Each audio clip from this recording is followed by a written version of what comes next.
Hari ini jadi hari ke-6 udara kota Palembang tercemar asap kebakaran hutan dan lahan di Ogan Komering Ilir dan Ogan Ilir. Pemerintah mengimbau warga menggunakan masker. Udara kota Palembang tercemar akibat kebakaran hutan di Ogan Ilir dan Ogan Komering Ilir, Sumatera Selatan, sampai di udara ibu kota Sumatera Selatan. Parameter indeks pencemaran udara mencatat indeks kualitas udara kota Palembang masuk kategori tidak sehat.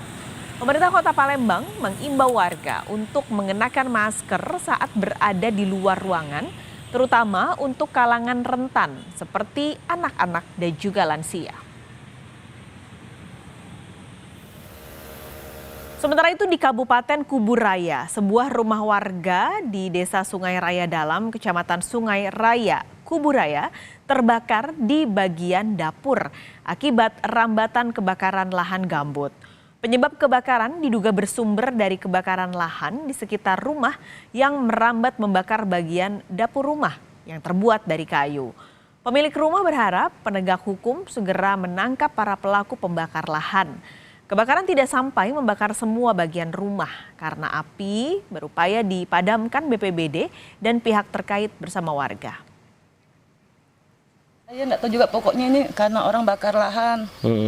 Mungkin mau untuk nanam lagi atau apa, nggak tahu juga kita. Datang-datang udah habis gini. Rumah itu di area sebuah perkebunan ya, di area sebuah perkebunan. Dan beberapa hari sebelum rumah itu terbakar, sebetulnya sudah ada terjadi kebakaran hutan di sekitarnya. Dan BPBD Kabupaten Kuburaya sudah mengingatkan penghuninya, ya.